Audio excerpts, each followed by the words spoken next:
Part 1, Debt, Doors, and Cold Eyes. They said it would last a year. Just 1 year. Serve your time, pay off the debt, and you'll walk out a free Omega, they told him. Simple. Clean. Fair.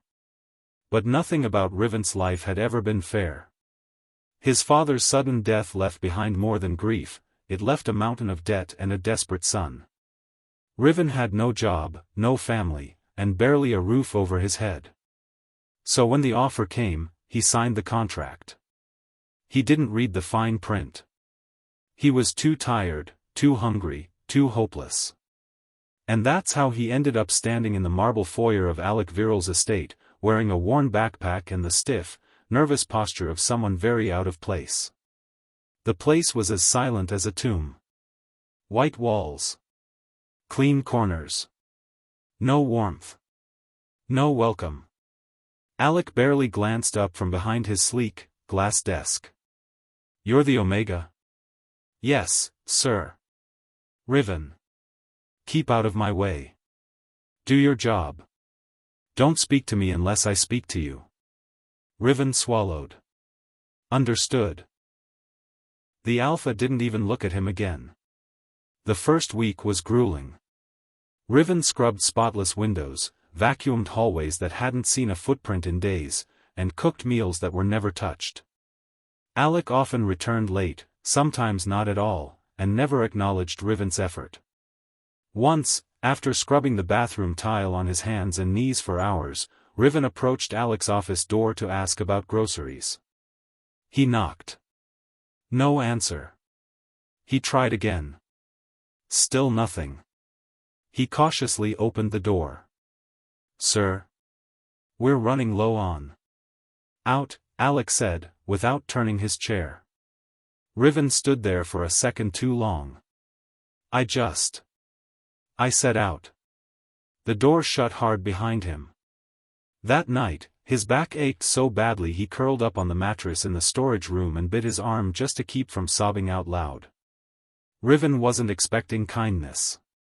But he didn't expect complete erasure either. Alec treated him like furniture. Something necessary, something expected to be clean, silent, and invisible. Every day followed a rhythm. Wake up before dawn. Cook. Clean. Organize. Stay out of sight. Avoid eye contact. Eat leftovers if there were any. Sleep. Repeat. There was no thank you, no recognition. Only indifference. The one time Alec's assistant stopped by, she dropped off a small brown bag. "Suppressants," she said flatly. "For when your cycle comes. He asked me to make sure you got them." Riven blinked. He doesn't want." She shook her head. "Doesn't want the drama. That's all." The pills tasted like chalk. But Riven swallowed them. What else could he do? Sometimes he wondered if Alec even remembered his name. Part 2, Bruised Walls, Bruised Hands. On day 45, something changed. Alec came home bloodied from what looked like a business deal gone wrong. Fists and suits didn't usually mix. Riven heard the front door slam, heard a crash, and cautiously stepped into the foyer to find Alec on his knees, hands braced against the floor, blood dripping from his temple. "I'll call someone," Riven said quickly, unsure why he was even bothering. "Don't." Alec's voice was low but clear. He looked up, his expression tight, not with anger, but pain. Real, physical pain. Riven hesitated. Then knelt beside him. Cleaned the wounds. Wrapped the bruises. Didn't speak. "You're good at this," Alec muttered, groggy. "I had to be," Riven said quietly. "No one else was around when my dad got sick. You learn fast when you're poor." That night, Alec didn't sleep in his room. He stayed on the living room couch, and Riven sat nearby, reading in silence. Neither of them said much. But something unspoken settled between them. Not warmth. Not yet. But something softer than silence. Part 3, The Cellar. Riven's heat hit early. It had been too long. The suppressants, skipped dozes, the stress of endless chores and sleepless nights, his body gave up trying to keep everything inside. It started with a headache. Then nausea. Then fever. By the time he stumbled into the cellar, he couldn't walk straight. The heat settled like fire in his skin. He curled under a dusty blanket between storage boxes, teeth clenched to keep the sounds in. Hours passed. His mind blurred. His body screamed. He clawed at the floor. Tried to breathe through it. No one came. The world narrowed to pain and heat and thirst. He passed out more than once. When Alec finally found him, it was because the security feed glitched and a motion sensor in the basement triggered. Riven didn't register the door opening. He only registered the cold touch of a hand on his burning forehead. "Shit, Riven." Alec's voice cracked.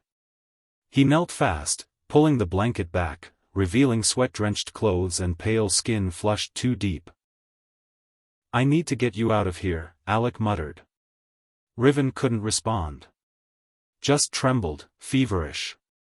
Alec carried him upstairs and called the in-house medic. The woman didn't ask questions, just gave him fluids, stabilizers, a temporary inhibitor. Hours later, Riven woke up in a bed, not the storage room. A real bed. Blankets. Water. Light. Alec sat nearby, arms folded, face unreadable. "I didn't know," Alec said quietly. "I thought you were taking them." "I was," Riven rasped. Not always." Alec looked away. "That's on me." For the first time, Alec looked directly at him, not like he was a task or a burden, but a person. "I'm not a monster," he said. "Even if I've acted like one." Riven stared at him. "Then stop pretending to be one."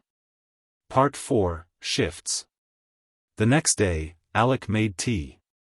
Riven blinked when the cup was handed to him. "Why did you agree to own someone like me?" he asked. Alec didn't meet his eyes. "My father signed the contract. I inherited it with the rest of his empire." "So you didn't even want me here?" "I didn't want anyone here," Alec said. "But I didn't want you in the system either. You know what happens to Omegas there." Riven did. He was quiet for a while. Then, "Thank you." Alec looked confused. "For what?" "For not being worse." That earned the smallest hint of a smile. Part 5, 1 year. On day 365, Alec summoned Riven to the study. A single document lay on the desk. "Your contract," Alec said. "Paid in full. You're free." Riven stared at the paper. "It's over?" "It is." Riven's fingers brushed the edges. "So I can just go?" "Yes." He didn't move. Alec didn't speak. Riven looked at him. Really looked. "I want to stay," he said. Alec blinked. "You what?" "I hated you," Riven admitted. "And sometimes I still do. But this place doesn't feel like a cage anymore." Alec took a step closer. "You'd stay?" Alec asked carefully, "even without a contract?" "Yes." "Then stay," Alec said. "As my equal." They stood in silence for a long moment. Then Riven reached for his hand. This time, Alec didn't let go. Epilogue. Months later, the house was different. Still quiet. Still large. But warmer. Riven cooked for two. Not out of duty, but out of love. He attended university, paid for by Alec, not out of obligation, but support. They still argued. Still had cold mornings and distant days. But there was laughter now too. And when nightmares came, Alec would reach across the sheets and pull Riven close, whispering, "You're safe. You're home." The past hadn't disappeared. The pain hadn't vanished. But Riven wasn't invisible anymore. And that made all the difference.